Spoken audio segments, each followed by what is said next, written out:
وہ جو تقدیر مبرم ہے 5 to 10% آف دی ٹوٹل، اس میں زندگی اور موت کا معاملہ بھی ہے کہ موت کی 3 چیزیں معین ہیں، صرف وقت معین نہیں ہے۔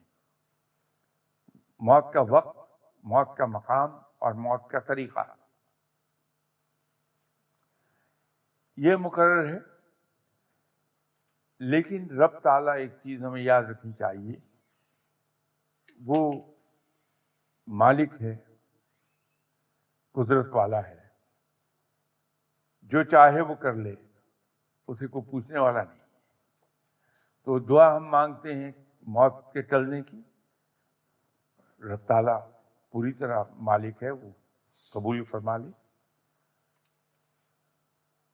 اس میں ایک نقطہ ابھی کلیئر کرتا چلوں آپ سے، یہ نقطہ کئی لوگ اٹھاتے ہیں تو اس وقت ذہن میں آ گیا کہ اس کا جواب بھی دے دوں آپ کو۔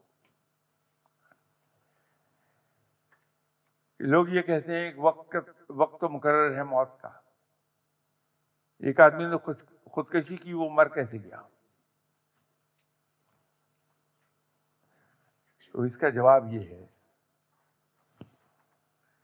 کہ جب کوئی شخص اپنے ہاتھ سے اپنی جان لیتا ہے تو وہ اپنے اختیارات جو رب تعالیٰ نے اپنے نائب کی حیثیت سے اسے دیے، وہ ان کا غلط استعمال کر رہا ہے، اور اس نے ان اختیارات کو جب غلط استعمال کیا اور